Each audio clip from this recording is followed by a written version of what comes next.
성령의 담비를 부으소서. 인들의 마른 풀같이 시들은 나의 영혼 주님의 약속한 성령 간절히 기다리네. 가물음의 마른 땅에 단비를 내리시는 성령의 단비를 부어 새 생명 주옵소서. 반가운 빗소리 들려 산천이 춤을 추네. 봄비로 내리는 성령 내게로 주옵소서. 가물음이 마른 땅에 단비를 내리시는 성령의 단비를 부어 새 생명 주옵소서. 절따라 우로를 내려 정옥이 무성하니 갈급한 내 심령 위에 성령을 부소서. 아멘. 가물음의 마른 땅에 단비를 내리시는 성령의 단비를 주시옵소서. 새 생명 주옵소서. 참되신 사랑의 언약 어길 수 있사오랴. 오늘의 흡족한 은혜 주실 줄 믿습니다. 가물음의 마른 땅에 단비를 내리시는 성령의 단비를 부어 새 생명 주옵소서. 가물음의 마른 땅에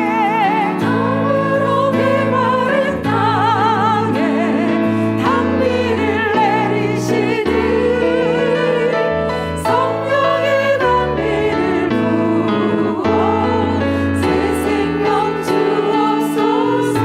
오늘도 가운데 흡족히 내려질 주 앞에 감사의 말씀드립니다. 하나님 감사합니다.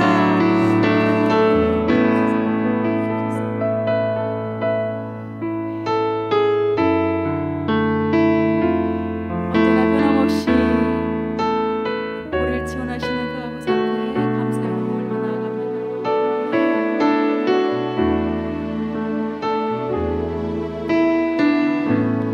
안개가 날 가리워 내 믿음은 들리려 할 때 나 주님께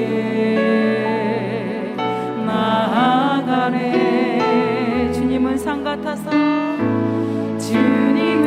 산 같아서 여전히 그 자리에 계셔. 여전히 그 자리에 계셔. 눈을 들면 보이리라 날 위한 그 사랑. 주는 나의 도움이시며 주의 계획 영원하시네.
늘 동행하시는 그 아버지 앞에 시간도 예배하고 기억드립니다.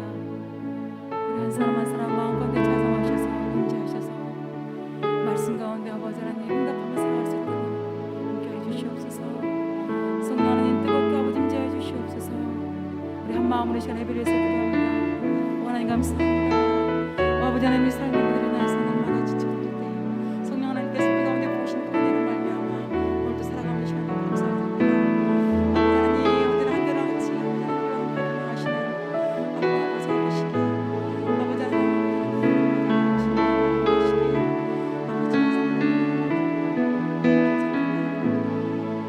우리 마음 위로해 주시고 아버지 사랑해 주시옵소서. 아버지 오늘 말씀 가운데 우리가 아버지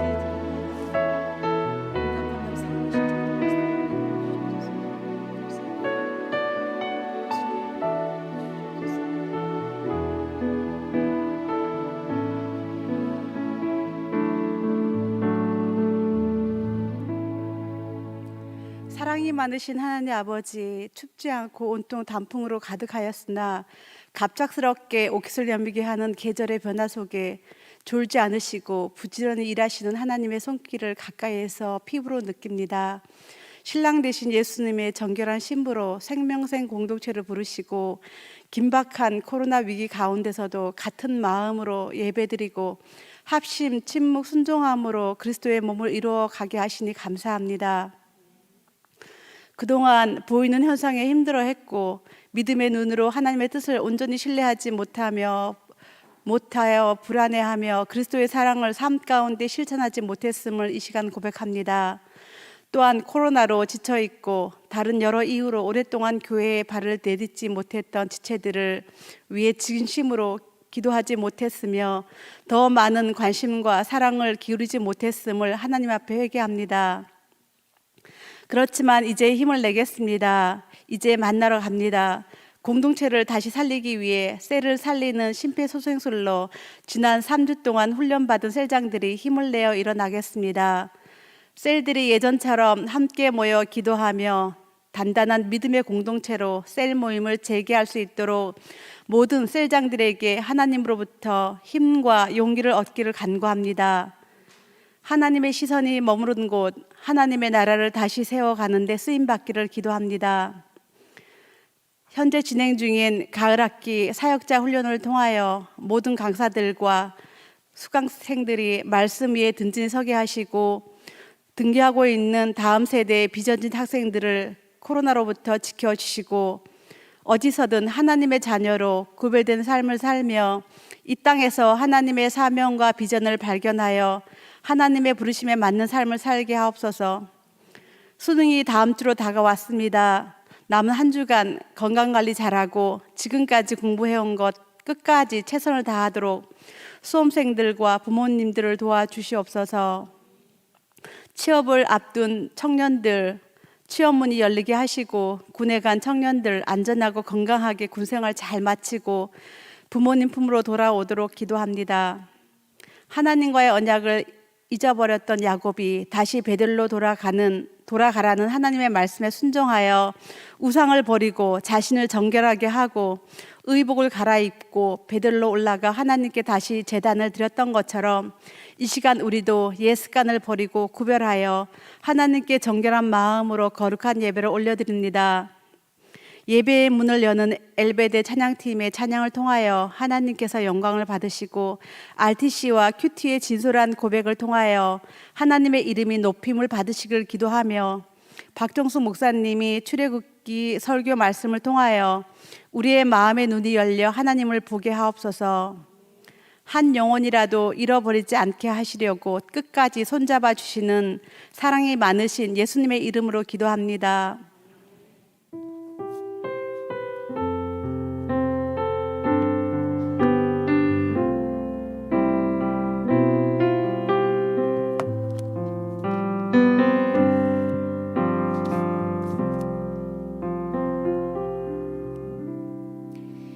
이진 이병숙 집파 황지영 셀 오지연 집사입니다. RTC 나누겠습니다. 말씀 요약. 일을 시작할 때는 시작과 과정 그리고 마지막까지의 전체를 보고 시작하지만 진행되는 동안 길을 잃고 방향을 잡지 못할 때 계획했던 처음으로 돌아가는 회고를 하게 됨. 나의 삶 가운데 회고의 영역은 무엇인가? 1. 출발 베델. 야곱은 형과 아버지를 속이면서까지 장자권을 쟁취하려 하였으나 어디에도 의지할 곳 없는 광야를 지날 때 하나님을 만나게 됨. 하나님은 야곱과 함께 하시겠다는 언약을 주시고 야곱도 약속을 함. 일상을 살면서 야곱도 약속을 잊고 베들로 돌아가지 않았음. 이 과정, 우상, 야곱의 여정은 다양한 환경과 여건을 지나지만 하나님과의 약속은 무시됨. 베델로 가기 위해 하나님과 야곱 사이에 많은 우상을 제거해야 함. 우상을 버리고 자신을 정결케 하고 의복을 갈아입어야 함. 3. 돌이킴 엘 베델. 베델로 돌아가 하나님을 만나고 예배를 드림. 처음 출발점으로 돌아가 어떤 삶을 살지 어떻게 살아야 할지 알게 됨. 베델에서의 회고는 야곱의 사명과 비전을 새롭게 하여 하나님의 부르심에 맞는 삶을 살게 함. 소감 및 적용. 소도 비빌 언덕이 있어야 한다던데 언덕이 없어 출발이 다르다고 생각한 저는 제 아이에게 주고 싶은 것도 많고 먹이고 싶은 것도 많았지만 해주지 못하는 것이 불행하다고 생각했습니다. 남들처럼 그 모두를 충족하기엔 가랑이 찢어질 일이었습니다. 내 아이 잘 키우겠다는데 남의 이목이 중요하지 않았기에 밤낮으로 정신없이 몸살이지 않고 육아와 일을 모두 잘해내고 싶었습니다. 끝도 없고 기약 없는 그 길에 열심히만 살면 해피엔딩이 올 것만 같은 영화 같은 삶을 꿈꾸었습니다. 늘 시간에 쫓겨 허덕허덕 삶을 이어갈 때 어느 순간 남편은 나와 같은 길을 가고 있지 않다는 것을 깨달았습니다. 같은 집에 살지만 다른 목표가 있고 제가 문제 해결을 위해 아등바등할 때 남편은 남일 모두 뒷전이었습니다. 공감도 안 되고 대화도 안 되고 내가 가고자 하는 길로 설득해 봐야 오히려 반대쪽으로 가는 남편이 급기야 헤어짐을 요구했습니다. 내가 잘못한 것이 없는 것 같은데 아이도 남편도 나의 계획대로 나의 이상대로 이루어지지 않았습니다. 사이는 점점 멀어지고 아이에게 좋지 않은 기억을 주고 있는 부모가 되어버렸습니다. 하나님, 왜 혼자 안간힘을 힘쓰며 살아온 나에게 뾰족히 해준 것도 없으면서 내가 이루려는 거 다 쓸어버리십니까? 그렇게 하나님과 대화하기 시작했습니다. 나는 억울하다고 울부짖을 때 그동안 잘해왔다며 위로하시고 말만 하면 싸움이 되는 우리 부부에게 매일매일 주신 말씀대로 말하고 행동하라고 하셔서 속에서 돌덩이 같은 것이 올라와도 누르고 억지로 말하고 행동하기 시작하니 그것으로 남편의 외로움을 알게 하시고 긍휼의 마음이 들게 하셨습니다. 처음엔 감사찾기 5개가 그리도 오래 걸렸는데 나 같은 사람 자녀 삼아주신 것이 감사하고 그 남편이 지금은 함께 예배드리고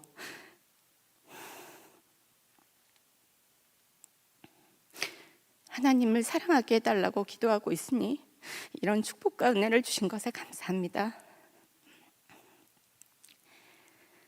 새신자 딱지를 붙인 채 시작한 초등 2부 교사가 벌써 3년 차입니다. 11월쯤 되면 해마다 올해까지만 해야지. 내가 한 일도 별로 없었네. 내가 없어도 누군가 하겠지 하며 그만하려는 변명을 되뇌었습니다. 올해는 남편이 새신자가 되어 주일을 같이 섬기려면 하나는 포기해야 되겠다는 생각을 가지고 있었지만 그 와중에도 저를 통로로 사용하실 영역이 있음을 알게 하셨습니다.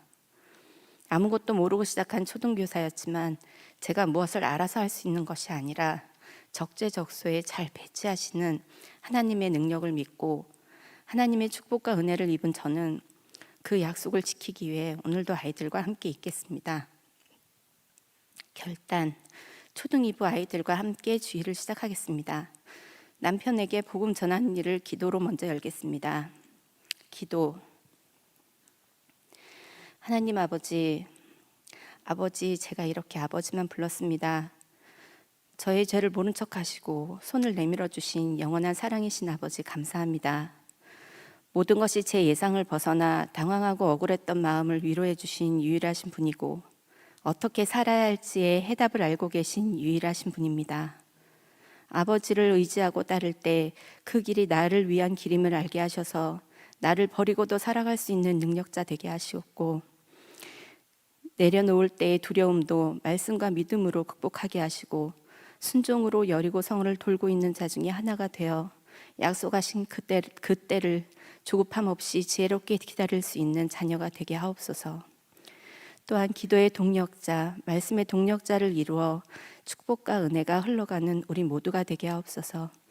예수 그리스도 이름으로 기도드립니다. 아멘.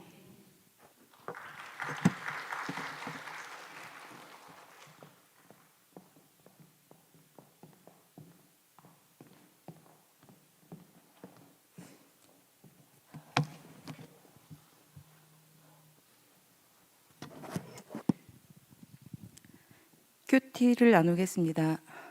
이진 이병숙 집파 황지영셀 장가연 집사입니다.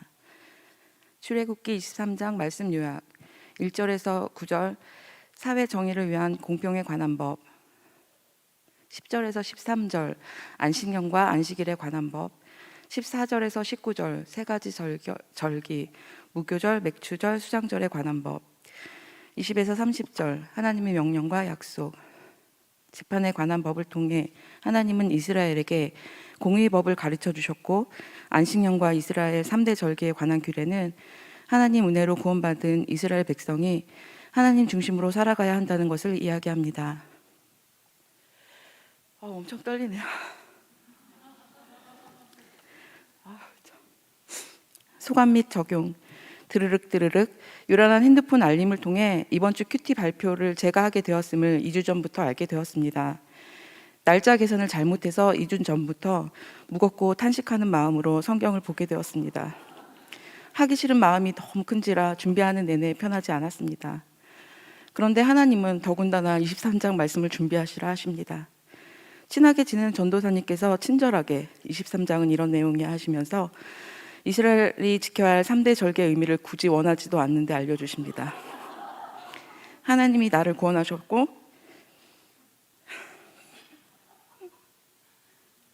나는 첫 것을 구별하여 드려야 하며 구름 기둥과 불 기둥이 이끄는 삶을 살아야 한다고 짧은 요약임에도 목구멍 가시처럼 막히는 부분이 있었습니다.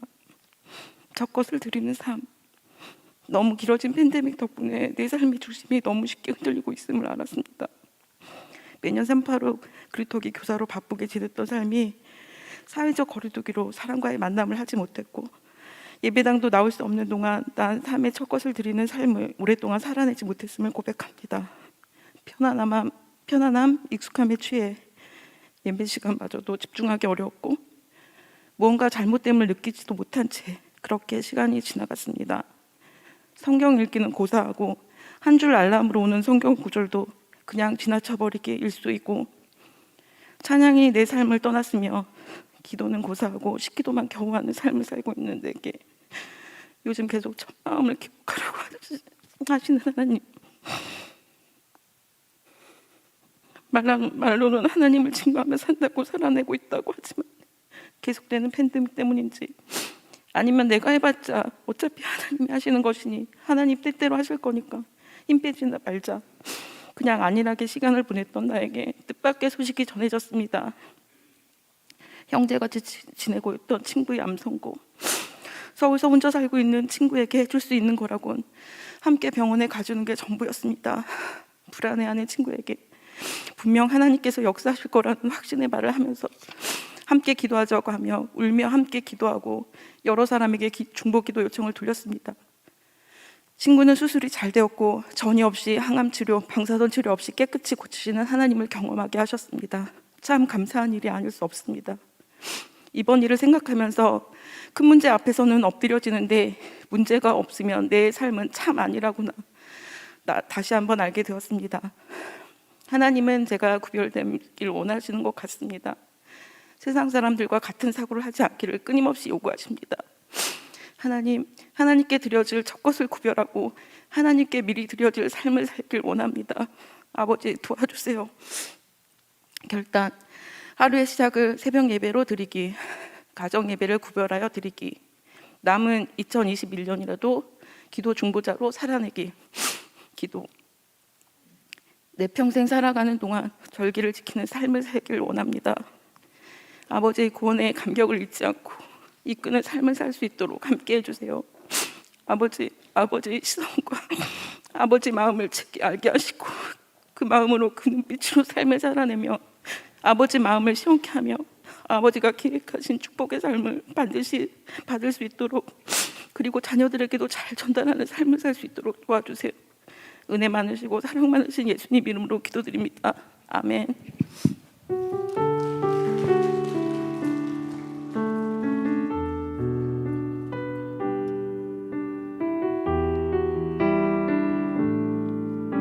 함께 축복하겠습니다. 너는 그리스도의 향기라. 너는 그리스도의 편지라. 하나님 앞에서 그리스도의 향기니 너를 통해 생명이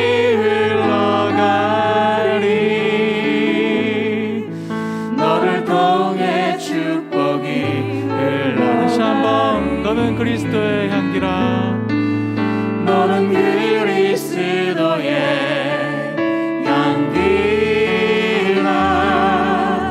너는 그리스도의 편지라. 하나님 앞에서 그리스도의 향기니 너를 통해 생명이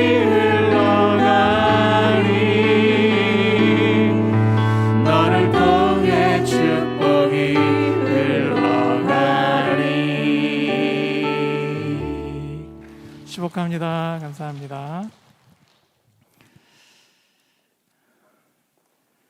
기도 섬겨주신 박분희 권사님과 RTC 소감 나눠주신 오지현 집사님, 또 큐티 소감 나눠주신 장가연 집사님, 또 귀한 찬양 섬겨주신 엘베데 찬양팀, 내놓은 예배를 위해 수고하신 모든 분들을 위해서 우리 감사와 축복의 박수 올려드리겠습니다. 감사합니다. 교회 소식 나누겠습니다. 주일날 또 광고 들으신 것처럼 계속해서 교사 모집 중에 있습니다. 또 오지현 집사님 귀한 소감 나오신 것처럼 또 많은 우리 자녀들, 우리 성도님들 손길을 기다리고 있으니까요. 꼭 함께 참여하셔서 다음 세대를 더 아름답게 세워가시는 우리 생명선교회가 되었으면 좋겠습니다. 신청하실 분들은 1층에 있는 신청함에 신청서를 내주시면 되겠습니다. 주님 앞에 예물 드린 손길이 있습니다. 김순자 권사님 감사헌금 드리셨고요. 조다운 집사님 성교헌금 드리셨고, 또 주정헌금과 셀레비 헌금 드리신 귀한 손길 드렸습니다. 드린 모든 손길 위에 또 하늘의 만복으로 채워주실 줄 믿습니다. 오늘 우리에게 주신 하나님 말씀입니다. 구약성경 출애굽기 23장입니다. 구약성경 출애굽기 23장 10절로부터 14절, 또 20절, 23절로부터 25절, 31절. 중간중간 좀 건너뛰었기 때문에요. 성경책 보시는 것보다는 화면을 보시면 따라가시기 쉬울 것 같습니다. 그러면 화면 보시면서 저와 여러분 한 절씩 서로 번갈아서 읽도록 하겠습니다. 제가 10절부터 읽고 마지막 31절 같이 읽겠습니다. 너는 6해 동안은 너의 땅에 파종하여 그 소산을 거두고 7째 해에는 갈지 말고 묵혀두어서 내 백성의 가난한 자들이 먹게 하라. 그 남은 것은 들짐승이 먹으리라. 내 포도원과 감람원도 그리할지니라. 너는 6해 동안에 내 일을 하고 7째 날에는 쉬라. 내 소와 나귀가 쉴 것이며 내 여종의 자식과 나그네가 숨을 돌리리라. 내가 내게 이른 모든 일을 삼가 지키고 다른 신들의 이름은 부르지도 말며 내 입에서 들리게도 하지 말지니라. 너는 매년 3번 내게 절기를 지킬지니라. 20절. 내가 사자를 내 앞에 보내어 길에서 너를 보호하여 너를 내가 예비한 곳에 이르게 하리니 내 사자가 내 앞서가서 너를 아모리 사람과 헷 사람과 브리스 사람과 가나안 사람과 히윗 사람과 여부스 사람에게로 인도하고 나는 그들을 끊으리니 너는 그들의 신을 경배하지 말며 섬기지 말며 그들의 행위를 본받지 말고 그들을 다 깨뜨리며 그들의 주상을 부수고 내 하나님 여호와를 섬기라. 그리하면 여호와가 너희의 양식과 물에 복을 내리고 너희 중에서 아멘. 네. 앞서 RTC와 큐티를 통해 참 눈물이 촉촉한 그런 정말 은혜로운 또 간증 나눔을 함께 들으셨습니다. 우리가 모두 다 공감하는 또 귀한 말씀의 내용이 아니었을까 싶고요. 네, 제가 또 눈물이 촉촉하게 만들어 드려야 되는데 자신이 없네요. 예배를 여기서 딱 끝내면 좋겠는데, 참 답답합니다, 저도. 자, 오늘은 이 출애굽기 23장 말씀을 통해서 언약 하나님의 지급 보증이라고 하는 조금 특별한 제목으로 하나님 은혜를 함께 나누겠습니다. 여러분, 이 시간 잠시 한번 아무 생각하지 마시고 화면을 보시면서 영상 무슨 내용인지 한번 보시기 바랍니다. 영상 보겠습니다. 절대로 풀리지 않게 매듭 묶는 I'm 방법. usually thinking of the TED audience as a wonderful collection of some of the most effective, intelligent, intellectual, savvy, worldly, and innovative people in the world. And I think that's true. However, I also have reason to believe that many, if not most of you, are actually tying your shoes incorrectly. I know that seems ludicrous. I know that seems ludicrous. And believe me, I lived the same sad life until about 3 years ago. And what happened to me was I bought what was for me a very expensive pair of shoes, but those shoes came with round nylon laces, and I couldn't keep them tied. So I went back to the store and said to the owner, I love the shoes, but I hate the laces. He took a look and said, oh, you're tying them wrong. Now, up until that moment, I would have thought that by age 50, one of the life skills that I had really nailed was tying my shoes. But not so. Let me demonstrate. This is the way that most of us were taught to tie our shoes. Now, as it turns out, thank you. Wait, there's more. As it turns out, there's a strong form and a weak form of this knot. And we were taught to tie the weak form. And here's how to tell. If you pull the strands at the base of the knot, you can see that the bow will orient itself down the long axis of the shoe. That's the weak form of the knot. But not to worry. If we start over and simply go the other direction around the bow, we get this, the strong form of the knot. And if you pull the cords under the knot, you will see that the bow orients itself along the transverse axis of the shoe. This is a stronger knot. It will come untied less often. It will let you down less, and not only that, it looks better. We're going to do this one more time. Start as usual. Go the other way around the loop. This is a little hard for children, but I think you can handle it. Pull the knot. There it is, the strong form of the shoe knot. Live long and prosper.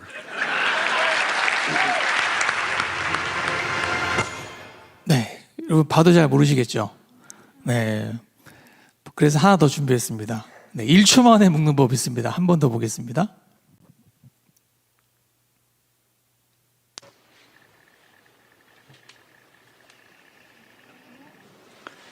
So, how do you do it? Answer, very simple. Watch this. You grab both sides of the shoelace with 3 fingers. With the left hand, you go down and over the top. With the right hand, you go over the top and under. Then you bring your fingers close together and grab the opposite end of the loops. And you simply pull through like this. And that is how to tie a shoelace in just 1 second. 네, 이걸 봐도 모르시겠죠? 네, 중요한 거는 저도 평생 이렇게 신발끈 묶어 왔는데요. 이때 이제 알았어요. 아, 이렇게 묶으면 안 되는 거였구나. 왜냐하면 이제 저렇게 묶으면 안 풀립니다. 실제로 제가 이제 저 영상 따라서 해보니까 진짜 안 풀려요. 아무리 잡아당겨도 점점 더 강하게 묶이지 풀리지가 않더라고요. 우리는 너무나 당연하게 신발끈 묶는 것쯤이야 내가 초등학교 1, 2학년 때 졸업했다라고 생각했는데 내가 당연하게 최선이라고 사실이라고 알던 것이 사실도 최선이 아니었다 하는 거죠. 그게 이제 약한 매듭이었고 실제로 강한 매듭이 있어서 저렇게 묶으면 신발이 안 풀린다고 합니다. 인생에도 그런 순간이 있는 것 같아요. 내가 너무나 당연하게 알고 있던 것이 이게 아니었구나, 사실이 아니었구나 하고 깨닫는 순간들이 인생에 있습니다. 자, 이사야 55장 8절 9절 말씀 보시면 이는 내 생각이 너희의 생각과 다르며 내 길은 너희의 길과 다름이니라. 여호와의 말씀이니라. 이는 하늘이 땅보다 높음 같이 내 길은 너희의 길보다 높으며 내 생각은 너희의 생각보다 높음이니라. 아멘. 자, 우리의 아는 것과 하나님이 아시는 것의 이 근본적 수준의 차이가 있다는 말씀이죠. 성경은 뭐라고 말씀하셔요? 인간이 가장 지혜로워도 하나님의 가장 미련한 것에 미치지 못하고 우리가 알고 있는 최고 수준의 지식도 하나님의 지식의 발끝에도 미치지 못한다라고 말씀하셔요. 그렇기 때문에 하나님은 하나님 되시고 인간이 인간 되는 거죠. 근데 우리는 이것을 자주 잊어버려요. 하나님과 나의 생각과 혹은 그러한 모든 것의 수준 차이가 있다고 하는 사실이에요. 자, 오늘 우리가 함께 읽은 본문은 우리가 출애굽기 통해서 잘 배웠잖아요. 하나님께서 이스라엘 민족에게 주신 율법 중에 일부분이죠. 20장에서 십계명을 주셨습니다. 그리고 21장에서 23장까지는 도덕법, 시민법들이 등장을 합니다. 그리고 오늘 함께 읽은 이제 23장 후반부에는 의식법이 나타납니다. 그 의식법의 핵심은 안식년, 안식일, 그리고 새 절기를 잘 지키라. 아까 큐티에서 잘 나오신 것처럼 그 핵심이죠. 자, 이스라엘 민족에 있어서 십계명으로 시작돼서 이 의식법으로 마무리되는 이 율법이 주어진 이유가 뭐예요? 왜 주신 거죠? 그것은 그들로 하여금 아까 말씀 나눔에도 있었죠. 세상과 구별된 존재로 살라고 그 율법을 주셨다고 말씀하셔요. 즉 선택받은 선민으로서 하나님의 거룩한 백성으로 살아야 한다. 왜? 너희는 내게 속했기 때문에.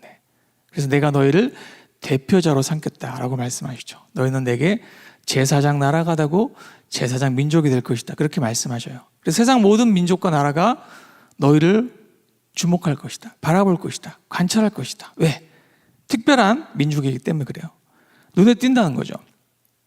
이 거룩하다라고 하는 어원 자체가 구별된다, 눈에 띄다라는 말이거든요. 우리가 흔히 얘기할 때 튄다. 그냥 평범해 보이는 것이 아니라 누군가 한 명 탁 튀는 거예요. 저 사람 누구지? 하고 보는 것처럼 특별한 거죠. 근데 여러분, 우리가 일상을 살다 보면 그렇게 눈에 튀고 뛰어나고 도드라지는 것 항상 좋지만은 않죠. 그렇죠? 때로는 우리는 좀 드러나지 않고 튀지 않고 이렇게 무리 속에 섞여 있을 때 이 편안함을 느낄 때가 있어요. 내가 다른 사람 시선 생각하지 않고 긴장을 다 늦추고 혹은 내가 뭐 목사랄지 집사랄지 이런 지금의 어떤 가면을 쓰지 않고 있는 모습 그대로 그냥 편하게 좀 늘어져 있고 싶은 순간이 항상 있잖아요. 그런데 1년 365일 24시간 항상 우리가 누군가 눈에 띄고 누군가 나를 항상 주목하고 있다면 굉장히 피곤하겠죠. 여러분, 유명하신 분들이나 연예인들을 생각해 보시면 정말 유명한 분들은요, 동네 마트에도 못 가잖아요. 그죠? 길에 그냥 걸어 다닐 수도 없어요. 왜? 금방 사람들이 알아보고 쫓아와가지고 뭐 사진도 찍고 사인해달라고 하고 너무 힘들죠. 그래서 유명세라고 하잖아요. 내가 유명한 만큼 치러야 될 세금이 있는 거죠. 나의 개인의 삶이 사라진다고들 얘기해요. 우리가 정말 그런 삶을 산다면 엄청 스트레스 받을 거예요. 그죠? 지금 이스라엘 민족이 처한 상황이 그런 상황입니다.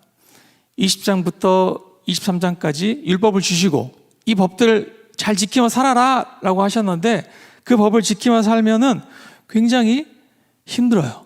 도드라져요. 유난을 떨 수밖에 없는 거죠. 자, 대표적인 예를 몇 가지만 보면은 21장에서는 노예 제도에 대해서 말씀하셔요. 자, 너희에게 노예가 있는데 그 노예를 이렇게 다뤄야 한다. 원래 노예는 어떤 한 집안의 한 개인의 소유물이거든요. 재산입니다. 사람이 아니에요. 가축하고 같았어요. 가축인데 말하는 가축. 가축 죽였다고 처벌받지 않는 것처럼 노예를 죽여도 처벌받지 않았습니다. 원래 그것이 노예 제도의 핵심인데 이 노예 제도가 인류가 탄생한 이후부터 쭉 존속해 와서 19세기 중반까지 있었던 제도입니다. 오늘날 우리는 이제 이런 것이 없어진 시대에 살고 있지만 100년 전만 해도 누구나 다 보고 있던 사회의 모습이었어요. 그런데 3,500년 전에 하나님께서 이스라엘 민족에게 너희는 노예들을 이렇게 대접해야 된다라고 얘기하셔요. 어떻게 하라고 하셨냐면 6년간만 너희가 소유할 수 있다. 6년간만. 7년 차가 되면 어떻게 해야 됩니까? 내보내줘야 돼요. 자유롭게 방면해줘야 됩니다. 우리가 뭐 사극 같은 거 보시면 노예가 방면되려면 얼마나 어려워요. 뭐 전쟁에 공을 세우든지 주인의 특별한 총애를 받아야지 주인이 정말 그렇게 은혜를 내려서 방면시켜 줄까 말까 하는 것이죠. 근데 이스라엘은 6년간은 노예지만 7년 차는 다 풀어주라고 하셔요. 그런데 그냥 풀어주는 게 아니라 어떻게 풀어주냐면 이 신명기 평해본문을 보면 그 노예가 나가서 혼자 잘 살 수 있을 정도 재산을 함께 딸려서 내보내야 돼요. 그냥 몸만 보내는 것이 아니라 살아갈 수 있을 준비를 해서 마치 아들, 딸, 장가 보내듯이 그렇게 내보내야 됩니다. 여러분, 그러면 그렇게 노예를 데리고 산다고 하는 것은 득보다 실이 많은 거죠. 내가 영원히 데리고 있을 수도 없고 내보낼 때 또 한 재산 챙겨줘야 된다면 야, 이거 데리고 있는 게 손해다라는 생각이 들지 않겠어요? 그래서 실제로 이스라엘은 자연스럽게 노예 제도가 그 사회 안에서 없어지는 추세로 가요. 왜? 불편하고 손해가 되기 때문에. 율법의 능력이죠. 자, 22장에서는 경제성에 대해서 말씀하시는데 중요한 핵심이 가난한 이웃에게 돈을 구워줬을 때 어떻게 해야 되는지를 말씀하셔요. 뭐라고 하시냐면 그에게 채권자 같이 하지 말고 이자를 받지 말라고 하셔요. 여러분, 돈을 구워주는데 이자를 받지 않고 구워준다 그러면 구워주기 쉽지 않죠. 그죠? 당시 모든 사람들이 이자 받기 위해 돈을 구워주고 있을 때입니다. 그리고 채권자 같이 하지 말라는 건요, 돈을 받으려고 독촉하지 말라는 거예요. 김씨, 돈 줄 때가 되지 않았어? 이봐, 김씨, 지난달까지인데 왜 아직도 안 줘? 이런 거 하지 말라는 거예요. 그냥 줄 때까지 가만히 기다리라는 거예요. 근데 여러분, 그렇게 해서 받을 수 있어요? 어렵죠. 그러니까 이 말씀은 뭐냐 하면 돈을 구워줄 때 아예 돌려받을 생각 하지 말고 그냥 주라는 말씀이에요. 그런 마음의 자세가 될 때 구워줘라는 거죠. 또 심지어 그렇게 얘기해요. 만약에 옷을 전당 잡았을 경우, 겉옷이라고 되어 있는데 겉옷을 전당 잡았을 때에는 당일날 해지기 전까지 다시 돌려줘야 돼요.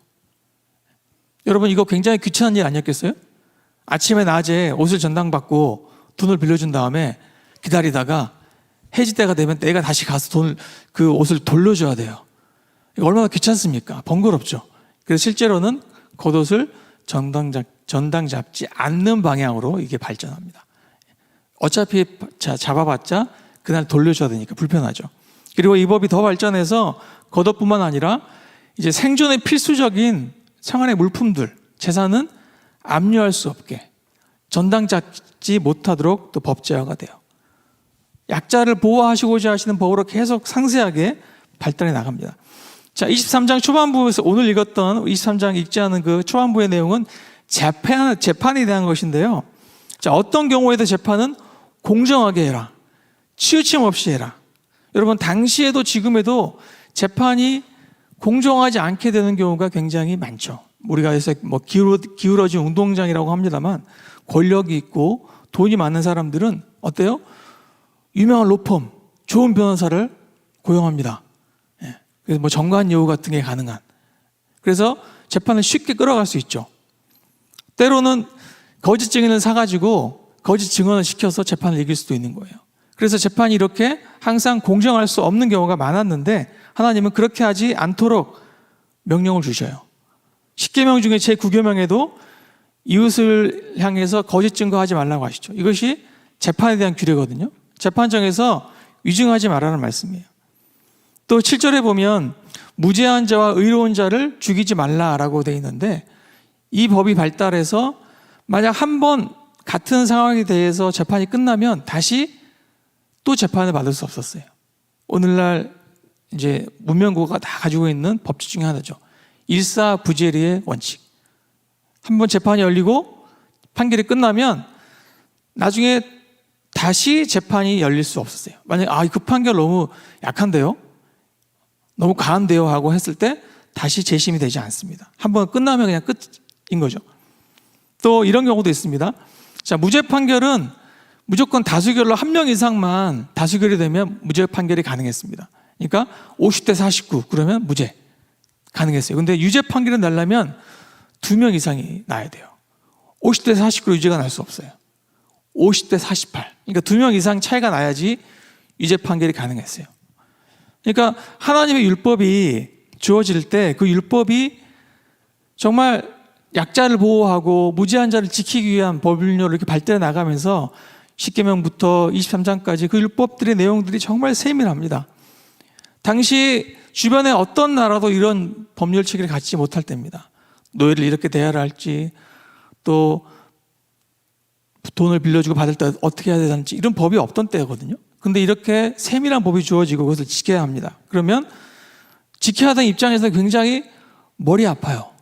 그냥 좋은 게 좋은 것처럼 편하게 살면 되는데 왜 이렇게 복잡하게 지켜야 합니까? 라고 이야기할 수 있는 것이죠. 하나님께서는 그 목적을 이렇게 말씀하십니다. 출애굽기 22장 31절 말씀입니다.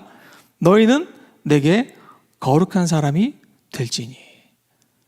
하나님께 거룩한 백성이 되기 위해서 이런 복잡한 법을 반드시 지키라고 하는 거예요. 너희가 가나안 땅 들어간 이후에 이제 그 땅에 살아갈 때는 주변의 민족들과 달라야 한다. 구별돼야 한다. 거룩해야 한다. 튀어야 한다는 거예요. 그렇게 하시려고 그들을 출애굽시키셨다고 말씀하셔요. 단지 그 가나안 땅에 어떤 백성들을 살게 하시려고 하시는 목적이 아니었죠. 원래 그 땅에 살던 백성들이 있었잖아요. 그들을 하나님께서 다 쫓아내신 이유는 뭐예요? 그 땅이 중요하지만 더 중요한 것은 누가 사느냐예요. 하나님의 백성이, 거룩한 백성이 그 땅에 살아야 하는 것이죠. 그들은 누구예요? 하나님의 백성들은 하나님의 법을 따르고 그 하나님 나라의 법의 지배를 받는 백성이어야 했습니다. 자, 유대인들은 남자는 13살, 여자는 12살에 성인식을 했습니다. 굉장히 이르게 했죠. 오늘날로 따지면 중학생 정도가 되면 성인식을 하는 거예요. 그래서 성인식을 하면서 이제 남자는 바르 미츠바, 여자는 바트 미츠바. 이 뜻이 율법의 아들, 율법의 딸이라는 뜻입니다. 성인식을 한 이후에는요, 그 13세 남아 12세 여아들은 이제 어른과 똑같은 권리를 받았습니다. 자기 이름으로 부동산 거래도 할 수 있고요. 그리고 심지어 결혼도 할 수 있고, 만약에 범죄를 저지르면 더 이상 부모에게 책임을 묻지 않았어요. 왜? 이제 성인이 됐기 때문에. 성인과 똑같은 처벌을 받았습니다. 왜? 바르 미츠바, 바트 미츠바가 됐기 때문이에요. 율법의 아들, 율법의 딸. 즉 이제 하나님의 법을, 하나님의 말씀을 받은 사람, 그래서 그 법을 따르는 사람이 너희는 되었다. 특별한 존재가 되었다. 어른이 되었다라고 인정해 주는 것입니다. 여러분, 이 하나님의 법을 받는다고 하는 것이 성경에 있어서, 특별히 구속사에 있어서 얼마나 중요한 사건인지 모릅니다. 하나님의 법이, 하나님의 말씀이 무엇이라고 배웠습니까? 하나님의 가치, 기준, 사상, 철학, 원칙이라고 우리가 배웠죠. 그것이 하나님께서 우리를 신의 산으로 인도해 가신 목적이었습니다. 그 말씀 안에, 그 법 안에 도덕법, 시민법, 의식법이 다 들어있어요. 인생의 즉 모든 것이 하나님 말씀, 율법 안에 있는 것입니다. 하나님 말씀은 하나님께서 우리에게 주신 특별한 계시죠. 특별 은총이고 하나님의 자기 계시라고 우리가 배웠습니다. 우리가 인생에 가진 모든 문제에 대한 해답이 어디 있어요? 성경 말씀 안에 있어요. 또 우리가 인생을 어떻게 정말 행복하게 살 수 있는가, 그 행복의 비결도 어디 있어요? 성경 말씀 속에 있어요. 그리고 그 말씀이 육신이 되어서 이 땅에 오신 분이 누구셔요? 바로 우리 주 예수 그리스도십니다. 자, 요한복음 1장 14절 말씀과 요한복음 5장 39절 말씀 우리 같이 이어서 한번 한 목소리 읽습니다. 시작. 말씀이 육신이 되어 우리 가운데 거하심에 우리가 그의 영광을 보니 아버지의 독생자의 영광이요 은혜와 진리가 충만하더라. 너희가 성경에서 영생을 얻은 줄을 생각하고 성경을 연구하거니와 이 성경이 곧 내게 대하여 증언하는 것이니라. 아멘. 그렇습니다. 결국 예수 그리스도를 통해서 우리를 구원하시고 우리를 자녀 삼으셔서 우리가 진정으로 하나님의 자녀답게 행복하게 살 수 있도록 주신 것이 무엇이에요? 성경이에요. 그 성경이 우리 주님에 대해서 증언하고 있어요. 또 우리에게 생명의 말씀으로 다가오시는 것입니다. 자, 오늘 본문을 통해서 우리에게 주신 한 명령은 무엇입니까? 첫 번째는 예배를 회복해야 한다는 것이에요. 예배를 회복해야 한다. 자, 오늘 본문 15절에서 우리가 읽었듯이 하나님은 이스라엘 민족에게 절기를 지키라고 하시는데 특별히 무교절을 먼저 지키라고 하십니다. 무교절은 어떤 절기예요? 일주일간 무교병을 먹는 절기죠. 그들이 무교병을 먹었듯이 우리도 무교병을 먹어야 되죠. 무교병은 무엇입니까? 하늘에서 내려오신 만나이신 예수 그리스도. 예수 그리스도의 말씀을 우리가 먹는 것이죠. 그리스도의 말씀. 그 말씀이 우리의 양식이 되는 사람이에요. 율법의 아들, 율법의 딸이 되는 것입니다. 우리는 말씀의 사람이에요. 말씀이고 우리의 양식입니다. 그리스도인이 말씀을 먹지 않으면 그는 그리스도인으로 살아갈 수가 없는 거예요. 영원한 생명, 하늘의 양식으로 공급받아야 될 존재가 세상의 양식으로만 공급을 받으면 그 영원한 생명이, 그 영혼이 점차 약해지고 죽어갈 수밖에 없는 것이에요. 그래서 말씀을 우리가 먹어야 됩니다. 자, 23장에서 하나님께서 마지막으로 의식법을 가르치신 이유가 무엇인가요? 앞에서 도덕법, 시민법, 다양한 법들에 대해서 말씀해 주셔서 그 법들을 잘 지키고 살아가면 분명히 이방인들과 겉으로는 구분이 가능하죠. 아, 저 사람들은 노예를 형제처럼 대. 아, 저 사람들은 돈을 빌려주고 독촉을 안 해.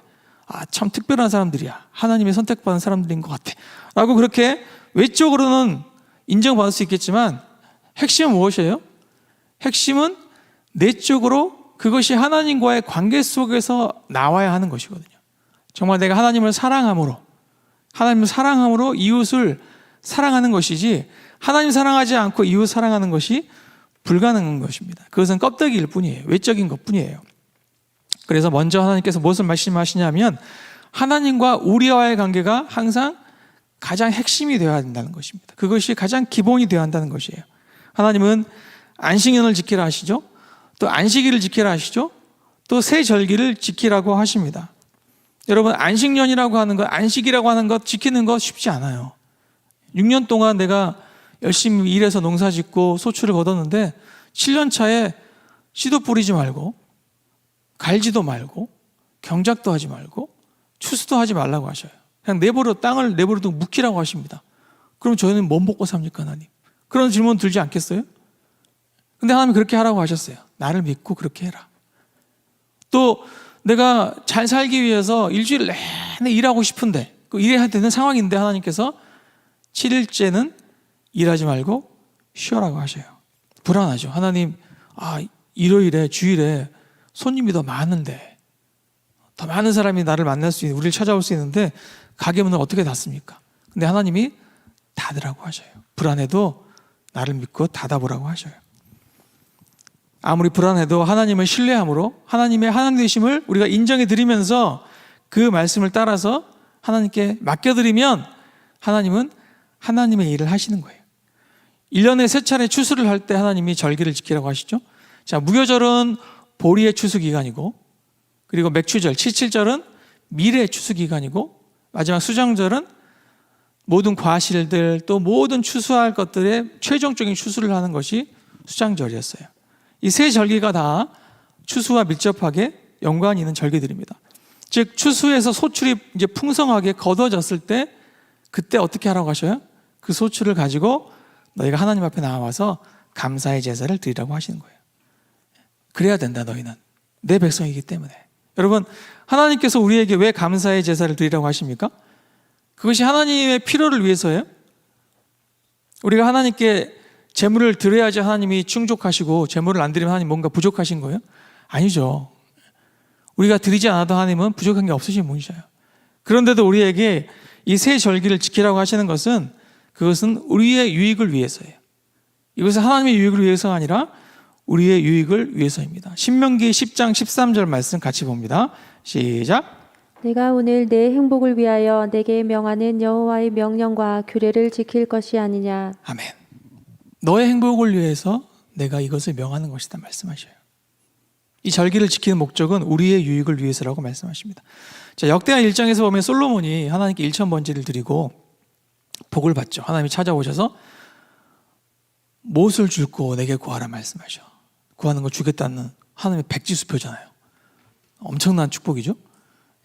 근데 그 앞서 역대상 29장을 보면 다윗은요 29장에서 무려 수송아지 1000마리, 순양 1000마리, 어린 양 1000마리를 드립니다. 즉 아버지 다윗은 3000번제를 드렸어요. 3000번제. 아버지는 3000번제, 아들은 1000번제를 드렸어요. 솔로몬은 자신을 왕으로 세워주신 것에 대해서 감사함으로, 하나님께 감사를 표함으로 1000번제를 드렸고, 다윗은 자신을 돌봐주신 하나님, 그리고 이제 자신의 뒤를 이어 솔로몬을 왕으로 세우신 하나님께 감사함으로, 그리고 그들이 이제 성전을 건축할 수 있도록 모든 준비를 다 마치시게 한 것을 인해서 감사해서 3000번제를 드렸어요. 여러분, 그 제물의 숫자가 참 놀랍지만 더 놀라운 것은 무엇이냐면 그것이 번제였다는 사실이에요. 번제. 다윗이 드린 3000번제, 솔로몬이 드린 1000번제 다 번제입니다. 번제는 어떤 제사입니까? 모든 것을 다 태워드리는 제사예요. 다 제단에서 태워드립니다. 그래서 남는 것이 없어요. 수송아지, 순양, 어린 양 일부분만 태우고 나머지 남겨서 먹는 게 아니라 화목제처럼 그냥 전체를 다 태워드리는 제사예요. 아무것도 남지 않습니다. 자, 오늘날 경제적 관념으로 보면 어때요? 아깝죠. 그 귀한 고기를 다 태워서 없앤다는 거. 못 먹는 부위나 잘 안 먹는 부위만 좀 태우고, 예? 나머지 먹을 수 있는 건 남겨가지고 다 함께 나눠 먹으면 얼마나 풍성해요? 그런 생각이 우리는 들잖아요. 그런데 하나님은 다 태워서 번제로 드리라고 하시고, 심지어 성경에서 하나님이 가장 기뻐하시는 제사가 번제라고 하셔요. 왜 그렇습니까? 왜 그래요? 우리가 레위기를 통해서 배웠잖아요. 하나님이 기뻐하시는 제사는 헌신의 제사예요. 전부를 드리는 제사예요. 왜? 하나님께서 우리에게 전부를 주셨기 때문에. 마치 부부의 사랑과 같아요. 남편이 부부를 전부로 사랑하고, 그래서 아내도 남편을 전부로 사랑하는 거죠. 하나님께서 우리를 위해서 자신의 전부를 주셨잖아요. 독생자를 주셨잖아요. 그래서 너희도 내게 전부를 달라고 하셔요. 그게 사랑의 상관관계예요. 주고받는 인격적 사랑의 원칙이죠. 우리가 부부가 서로 사랑한다고 하면서 내가 반만 사랑하겠습니다. 그럴 수 있나요? 내가 반만 사랑하고 반은 다른 남자 사랑합니다. 그거 안 되잖아요. 그 사람을 온전하게 사랑해야죠. 절반의 진리가 아닌 것처럼 절반의 헌신도 헌신이 아닙니다. 그래서 하나님께서 가장 기뻐하시는 제사는 전체를 태워드리는 번제를 가장 기뻐하신다고 말씀하셔요. 즉 하나님 명령에, 하나님 말씀에 우리가 어떻게 해야 됩니까? 전적으로 온전하게 헌신해야 됩니다. 이런 핑계 저런 핑계 대면서 주저하고 자꾸 유보하고 그렇게 뒷걸음치지 말라고 하셔요. 왜? 그것이 우리의 유익이라고 하셔요. 너희 유익을 위해서 내가 내게 명한다고 말씀하시고, 믿음으로 앞으로 나아와라, 내가 부를 때 함께 가자라고 말씀하십니다. 그러면 이 하나님의 역사가 나타납니다. 그래서 번제의 정신이 바로 예배의 정신이에요. 이스라엘은 1년 365일 번제를 드렸죠. 그것을 우리가 상번제라고 불렀어요. 아침에 번제, 저녁에 번제, 하루에 2번씩 번제를 드립니다. 즉 매일 하나님께 우리가 전체를 드리는 헌신의 예배를 드리라고 말씀하셔요. 우리가 예배할 때 힘을 얻습니다. 예배할 때 하나님을 기억하게 되고, 예배할 때 회개할 것이 생각나고, 예배할 때 감사가 기억나요. 예배하지 않는 이스라엘 민족이 불가능한 것처럼 예배하지 않는 그리스도인도 불가능해요. 그래서 도덕법과 시민법을 주신 마지막에 의식법을 주신 것입니다. 예전에 제가 신학교 다닐 때 아주 유명하신 교수님이자 목사님 한 분이 그런 고백하셨어요. 본인이 수십 년간 목회를 하셨는데 한 가지를 체험했다는 건 뭐냐면, 아무리 믿음 좋은 사람도 한 달만 예배를 안 드리면 세상 사람하고 별 차이 없더라는 거예요. 한 달만 예배를 안 드리고 쉬었더니 이 사람이 교회다닌 사람인지 세상 사람인지 스스로도 시험에 들고 다른 사람도 시험에 들다는 거예요. 그래서 예배 자리는 목숨 걸고 지켜야 할 자리구나라는 것을 본인이 깨닫고 그것을 목회 철학으로 붙잡으셨다고 말씀하셨어요. 여러분, 우리가 지금 목격하고 우리가 실제로 체험했던 현실이죠. 우리가 처음 온라인 예배 시작할 때는 어땠어요? 다들 다 의관 정제하시고, 다 메이크업 하시고, 다 자리에 앉아가지고 딱 정결한 자세로, 거룩한 자세로 마음으로 예배를 드렸는데, 이게 하루, 이틀, 사흘, 나흘, 3주, 4주 가다 보니까 어때요? 점점 자세가 달라지죠. 여러 성도님들과 대화하다 보면 이구동성으로 하신 말씀이 집에서 예배가 안 됩니다. 집중이 안 됩니다라는 말씀하셔요. 그래서 우리가 이제는 예배 현장으로 제가 나가야 되겠습니다라고 고백 많이 하셨어요. 여러분, 이제 코로나와 초기와 달리 지금은 전 국민 76% 이상이 백신을 맞은 상황입니다. 원래 정부가 목표로 한 70%보다 더 초과했죠. 그래서 단계적 일상 회복, 위드 코로나로 이제 넘어갔잖아요. 그래서 교회도 50%까지 예배 드릴 수 있는, 이 예배당 안에 600명 이상도 앉을 수 있는 그런 이제 위드 코로나 단계가 됐어요. 교회는 계속해서 철저하게 방역 수칙을 잘 지키고 있습니다. 안심하시고 예배 현장으로 나오시길 바라요. 하나님은 어디서나 예배할 수 있지만 특별히 예루살렘 성전에 너희가 1년에 3번은 내 앞에 나오라고 하셔요. 절기는 내 앞에 나와서 지키라고 하셔요. 그래야 하나님의 백성들이 하나님 백성다워지는 것입니다. 예배하지 않고 우리가 성경을 많이 읽는다고 그리스도인이 되는 것이 아닙니다. 그러면 성경 학자가 될 뿐이지 그리스도인은 아니에요. 우리는 모두 예배를 회복해야 할 때입니다. 자, 두 번째는 공동체성을 회복해야 할 때입니다. 공동체성. 자, 하나님께서 안식일과 절기를 지키라고 명령하신 이유는 뭐예요?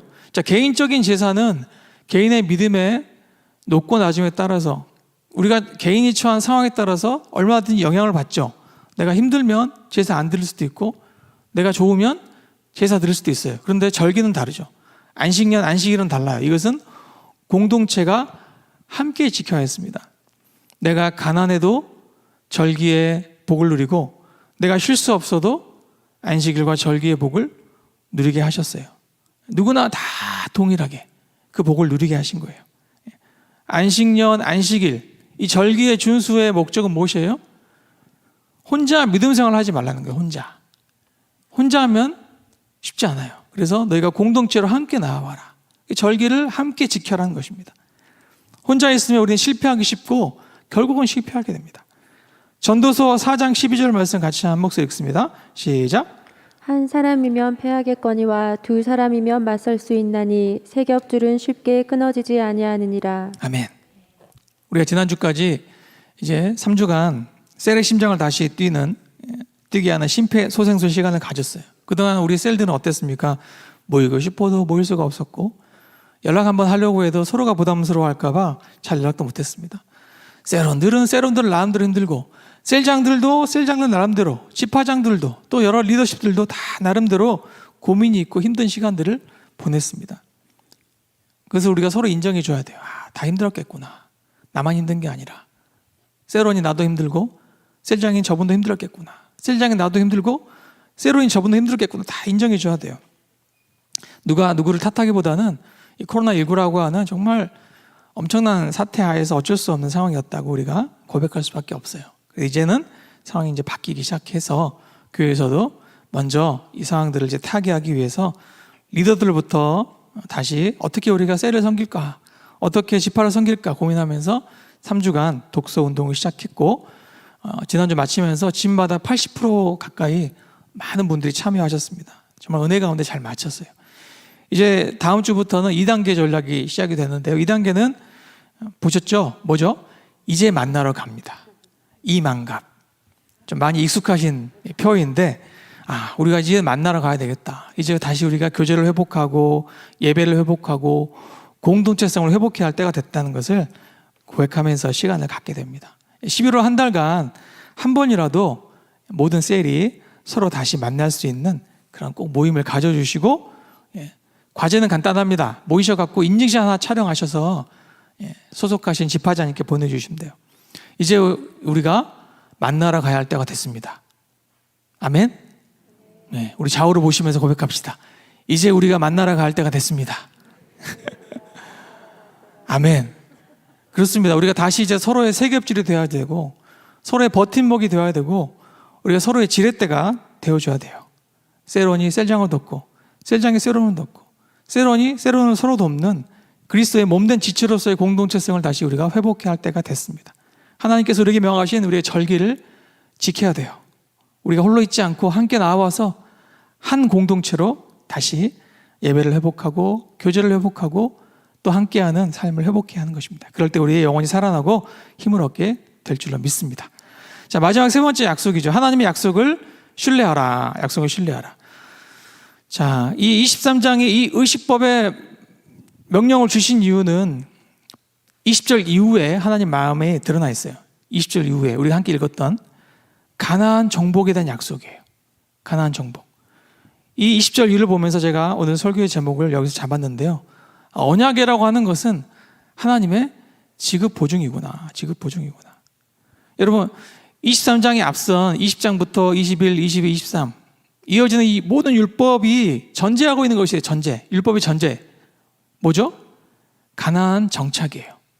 가나안 땅 정착한 후에 지켜야 할 법을 하나님께서 미리 알려주셨어요. 안식년, 안식일, 절기들 다 가나안 정착 후입니다. 그러니까 가나안 들어갔죠. 정복전쟁 한 30년간 하죠.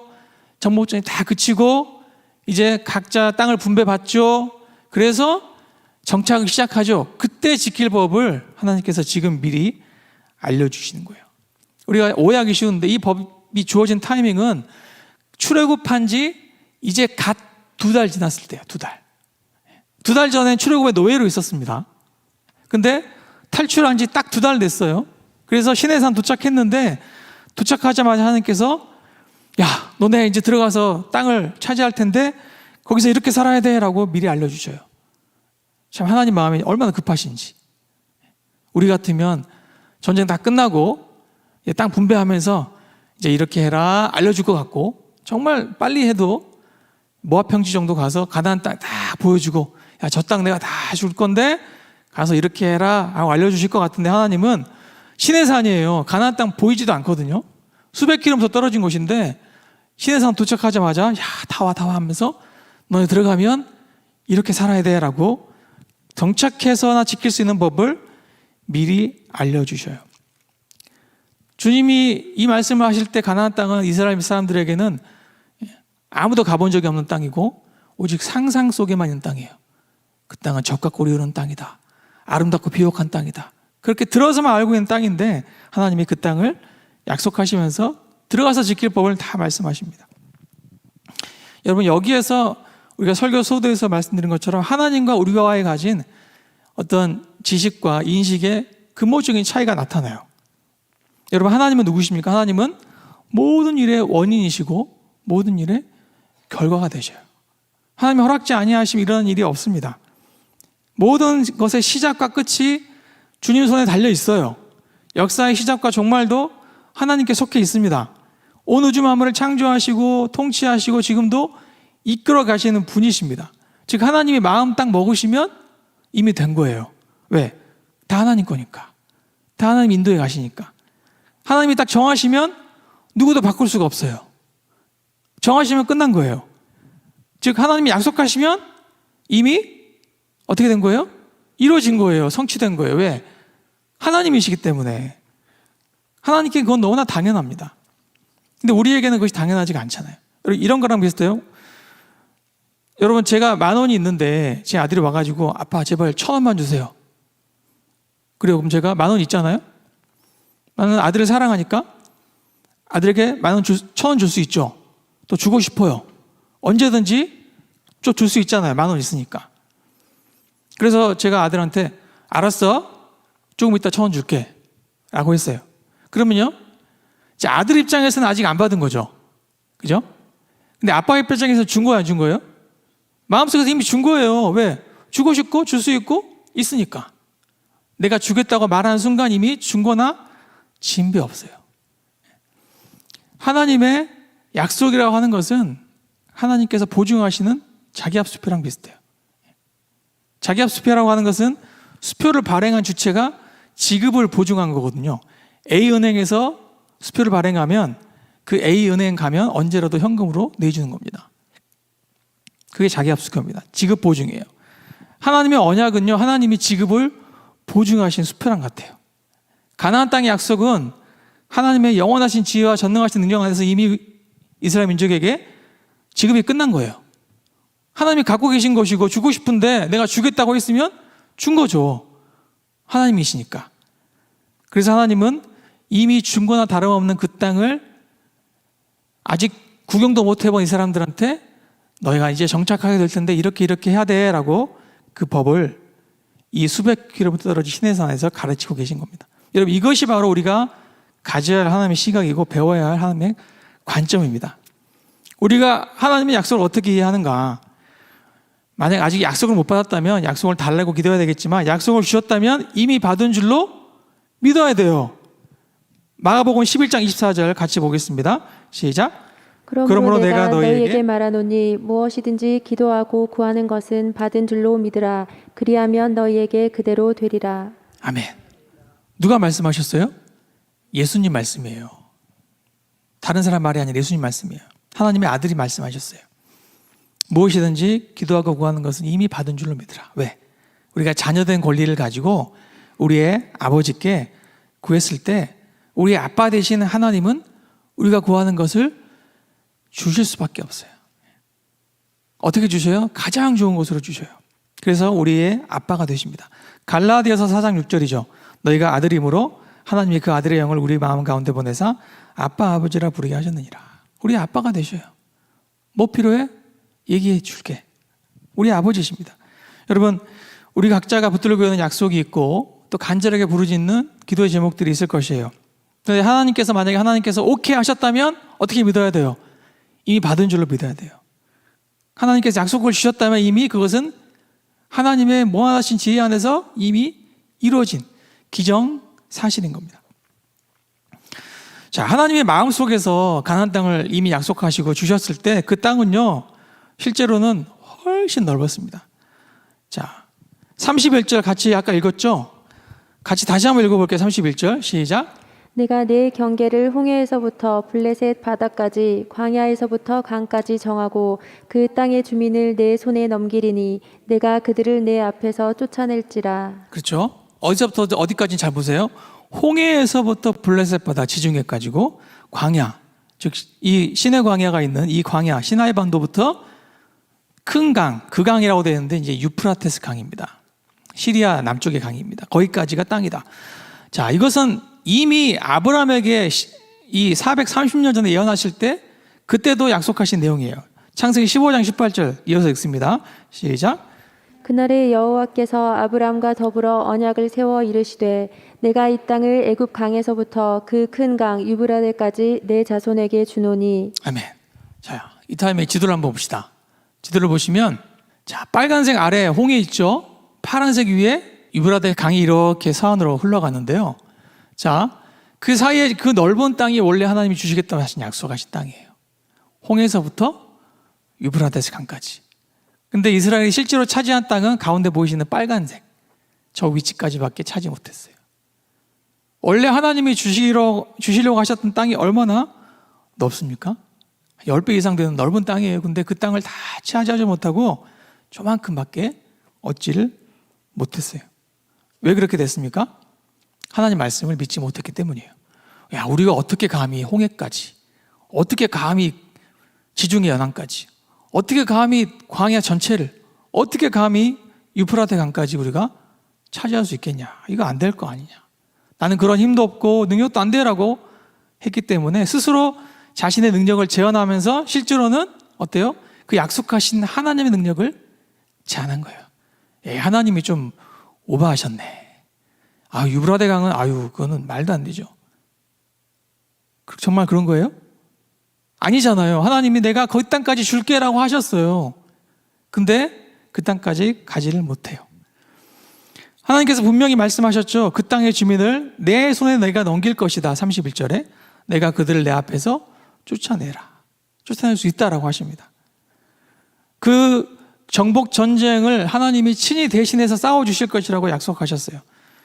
20절, 23절, 27절, 28절 보시면 그 내용이 다 그 내용이에요. 내가 사자를 내 앞에 보낼 것이고 그가 가서 싸울 것이고 내가 위험을, 공포를 보낼 것이고 내가 왕벌, 절망이나 재앙을 보낼 것이다. 그래서 내가 그 거민들을 다 몰아낼 테니까 너희는 그냥 그 땅을 발로 밟아라. 그럼 된다라고 하십니다. 여리고 성을 어떻게 이겼습니까? 칼을 휘두르지 않고 이겼잖아요. 그죠? 그냥 성을 7번 도는 것으로 7일 동안 도는 것으로 성이 무너지게 하신 하나님이셔요. 이 전쟁은 하나님이 대신 싸우시는 전쟁임을 알려주신 거예요. 두려워할 필요가 없다는 거예요. 하나님만 믿고 약속만 의지하면서 그것을 기정사실화하면서 발로 밟아 나아가면 그 땅은 너희 땅이 될 거라고 하셨는데 그 말씀을 온전히 믿을 수 없었던 것이죠. 이스라엘 민족이. 바로 2달 전에 애굽에 10가지 재앙이 내리는 것을 봤습니다. 그래서 그 강철 같은 그 애굽의 그 벽을 넘어서 탈출을 할 수 있었어요. 그런데 그보다 더 약한 가나안 땅을 정복하는 것은 왜 믿지를 못했냐 하는 것이에요. 하나님의 주신 그 전체의 땅을 참 안타깝게 차지하지 못했어요. 그래서 그 충만하심을 누리지 못한 것입니다. 하나님께서 오늘 우리에게도 동일한 말씀을 주셔요. 나를 믿고 도전해봐라. 다시 시작할 수 있다. 할 수 있어. 내가 약속했지 않니? 그래서 당연히 줄 거야. 너로 밟는 땅은 내가 다 너의 소유가 되게 하겠다. 내가 너를 위해서 젖과 꿀이 흐르는 땅, 아름답고 비옥한 땅을 준비해 놓았다. 그것은 선물이야 라고 하셔요. 내가 대신 싸워줄 테니까 그냥 가서 차지하면 돼 라고 하셔요. 우리 각자에게 주신 하나님의 약속이 있죠. 우리의 셀이 다시 살아나는 약속, 멀어졌던 관계들이 다시 가까워지는 약속, 때로 미워하고 그런 불편했던 감정들이 눈녹듯 사라지고 사랑으로 다시 회복되겠다는 약속. 아직까지 하나님을 알지 못하는 우리 자녀들, 우리 가족들이 하나님을 믿게 된다고 하는 약속, 우리 자녀를 하나님께서 도와주시고 복되게 하시겠다는 약속, 우리에게 주신 사명, 부르신 그것들이 다 성취되게 하시겠다는 약속이 우리 안에 주어져 있습니다. 우리가 다시 한번 하나님의 그 큰 약속을 붙잡기를 원합니다. 우리의 작은 믿음을 내려놓고 하나님께서 허락하신 그 큰 약속을 우리가 그 가나안 땅의 그 충만함을 붙잡았으면 좋겠어요. 하나님이 나를 의지하고 내 손잡고 같이 가자고 하십니다. 그것이 하나님의 약속입니다. 레위기 11장 45절 말씀 같이 마지막으로 하고 있습니다. 시작.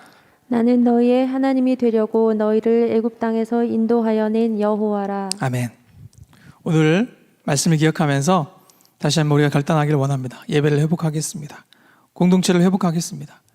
하나님의 약속을 신뢰하며 나아가겠습니다. 가나안 땅 전체를 우리가 얻게 하여 주옵소서. 그런 믿음의 기도로 나아가실 때 그 기도에 응답하여 주시는 오늘 복된 시간 되시기를 주님의 이름으로 간절히 부탁을 드립니다. 기도하겠습니다. 하나님, 우리에게 하나님의 말씀을 주시고 그 말씀 속에서 오늘 또 우리가 붙잡아야 될 하나님의 약속을 보여주셔서 감사드립니다. 그동안 코로나 상황 속에서 무너졌던 우리의 예배가 회복되게 하여 주시옵소서. 무너졌던 우리의 셀, 무너졌던 우리의 공동체성이 회복되게 하여 주시옵소서. 그리스도의 몸된 지체로 우리가 서로가 서로의 마디와 힘줄이 되어서 돕고 세우고 그래서 세겹줄로 든든하게 서 있는 역사가 회복되게 하여 주시옵소서. 하나님, 이 약속을 붙들고 나아갈 때 참으로 우리에게 주님 주신 예비하신 그 선물의 위대함이 얼마나 크신지요. 가나안 땅 전체를 우리가 믿음으로 주님 상속하게 하여 주시옵소서. 홍해서부터 유브라데 강까지 하나님이 약속하셨습니다. 그것은 이미 이루어진 것이고 이미 주신 것이기에 우리가 이제 발로 밟아가면 우리의 땅에 들 줄로 믿습니다. 우리가 우리 스스로 우리의 능력을 제한함으로 하나님의 능력을 제한하지 않게 하시고 우리와 함께 하신 하나님께서 우리에게 주셨으니 그 약속이 이미 이루어진 것을 믿고 믿음으로 순종해 나아갈 때 하나님께서 주신 그 놀라운 가나안의 충만함을 우리가 온전히 누릴 수 있는 저희 모두가 되게 하여 주시옵소서. 예수님의 이름으로 기도드립니다. 아멘. 지금은 교회 머리가 되신 예수 그리스도의 은혜와 아버지 하나님의 크고 놀라우신 사랑하심과 성령의 교통하심과 교제하심이 주신 말씀 가슴에 새기고 예배를 회복하고 공동체를 회복하며 하나님의 언약을 신뢰하며 나아갈 것을 다짐하시는 사랑하시는 모든 성도님들과 그들의 가정과 일터 위에 이 나라 이 민족과 주의 몸된 생명생 교회 위에 이제로부터 영원토록 함께 하옵시기를 간절히 축원하옵나이다. 아멘. 우리 말씀 기억하시면서 함께 또 기도하고 또 하나님의 나라를 위해서 몸된 교회를 위해서 함께 기도하도록 하겠습니다. 주 이름 세움 부르고 함께 간절하게 통성으로 기도하고 또 각자 귀가하시겠습니다. 주여